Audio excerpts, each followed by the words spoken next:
A formação do Estado brasileiro, né? Histórias e vistos. Vamos continuar, certo? Elencando, né, alguns conceitos que dizem respeito a alguns vícios, né, da política tradicional brasileira, certo? Isso é importante a gente entender esses conceitos para no momento da gente desenvolver, né, o estudo dos períodos históricos, né, do período colonial, do Império, né, do, da República Velha ou República dos Coronéis, certo? Assim como do período de Getúlio Vargas, do varguismo, né? Depois a democracia populista chamada, né? E o período militar, ou a ditadura militar.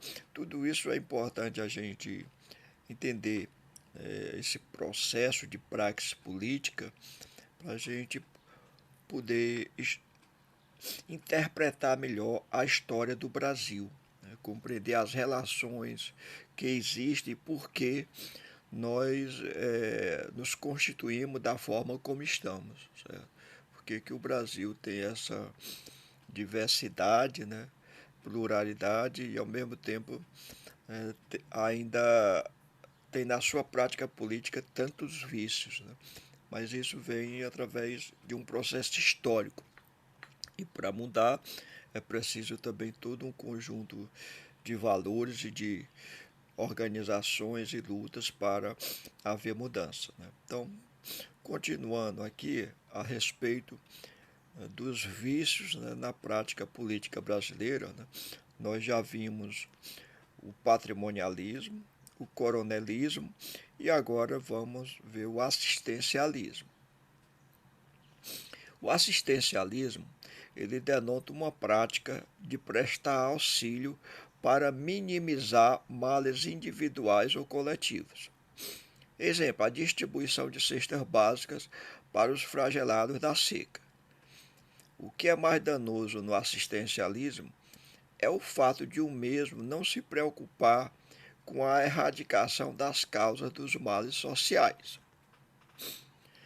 Ou seja, dá-lhe uma esmola, mas não se preocupa em ajudar a pessoa a se capacitar, né, a ter um emprego ou a ter, por exemplo, uma política de crédito que possa ajudar aquela pessoa a montar um empreendimento e viver de forma autônoma, certo? Porque o ideal é exatamente a pessoa ter uma formação, uma capacitação, né? Uma educação e, além disso, ter a assistência de crédito, né? De financiamento, para ela poder viver com autonomia, né? Ou então ter um emprego, etc. E não ficar a vida toda dependendo da assistência do Estado, certo? De uma forma que essa dependência muitas vezes pode, né, levar a uma situação permanente de acomodação.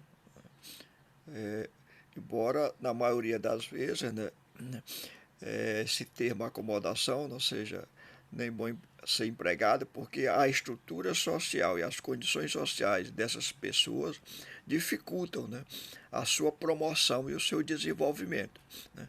E, portanto, o problema não é um problema individual, mas um problema estrutural, né, que leva a essa dependência. É necessário, então, que o Estado ele se adeque para promover o desenvolvimento das pessoas, principalmente através da educação, certo? Assim como através de créditos, certo? E de políticas empreendedoras que possa contribuir para levar o indivíduo a se desenvolver de uma forma mais autônoma. O assistencialismo ele defende que nada há para se fazer em termos de reformas estruturais, reduzindo toda a ação social à aplicação de paliativos. Sua ação exclui a possibilidade de reformas que afetam o status vigente. É bom para o assistencialista desenvolver uma ação de caridade em favor dos pobres numa emergência, mas ele não quer libertar os pobres, né? Não busca organizar os pobres para se tornar autônomos, né? E sustentáveis, né?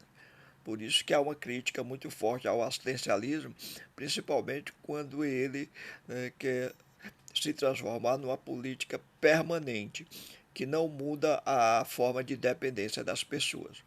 Porém, não se engaja em atividades mais consequentes de promoção da emancipação, dos pobres. Né? Exemplo, não luta pela reforma agrária, não luta por uma política de geração de emprego e renda, etc. Então, assim, o assistencialista, né, muitas vezes, ele quer perpetuar, né, a dependência que determinados setores da sociedade têm do Estado, no sentido de manipular a seu favor esses setores, certo? Mas não propõe políticas, né, que possam levar essas pessoas a adquirir autonomia frente aos demais e frente ao próprio Estado. Outras categorias também que contribuem como praxe viciada da política brasileira, né, é o denominado apadrinhamento e o clientelismo, que é um tipo de apadrinhamento, né? Vem de cliente, certo? Na relação com o médico, né, caridoso e filantrópico. Na política, traduz pela troca de favores pelo voto e utiliza-se de muitos serviços de profissionais como médicos, odontólogos, advogados, etc., para prestar serviço às comunidades em troca do apoio político. O clientelismo é muito identificado com o apadrinhamento. Este já teve uma outra origem, né? O catolicismo medieval, introduzido pelos colonizadores, né? Pelos colonizadores portugueses, né? Que envolvia a síndrome do complexo de proteção. Ao nascer, a criança recebia o nome de um santo para protegê-la. Era como se fosse o padrinho, né? O seu padrinho. Né? Sua comunidade também deveria ser protegida através de um padroeiro, né? Ou padroeira, que era o padrinho. Né? E cada pessoa deveria ter um padrinho de batismo para ajudá-la nas dificuldades da vida ou na ausência dos pais. O padrinho era e é obrigado a presentear e proteger o afilhado. Este também tem deveres em relação ao padrinho. A bênção, por exemplo, que o afilhado tomava ao padrinho é um, certo? Então, relações que se estendiam e ainda se estende a toda a família através do respeito mútuo, troca de favores recíprocas entre compadres e comadres. A história político-partidária do Nordeste, né, é uma história da fidelidade de compadres e comadres. Trair seu compadre ou sua comadre seria impensável. Então, o apadrinhamento é muito comum, certo? A cidade tem um padrinho, né? As pessoas, quando se batizam, têm um padrinho. Para alguns, isso gera um vício, em que acomoda as pessoas a depender desse padrinho, entre aspas, né? E muitas vezes na política, né, em vez de procurar encontrar, né, um emprego, passar no concurso de uma forma autônoma, né, busca no geral alguém que o indique, né, um político para indicar um emprego, uma colocação, ou seja, o padrinho, né, que vai conseguir uma vaga para você entrar no mercado de trabalho, etc. Então é uma política também viciada, ela não leva à autonomia. O último vício dentro da política brasileira é o nepotismo. Né? E o que é o nepotismo? O nepotismo é quando alguém tem o poder, tá como prefeito, como governador, como presidente da República e coloca seus parentes, né, no governo.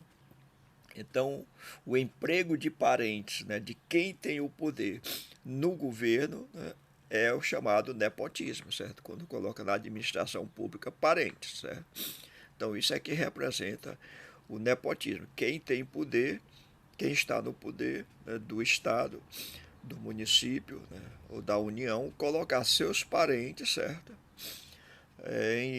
Em empregos, em cargos, né, da administração pública. Isso é o que caracteriza o que é denominado nepotismo.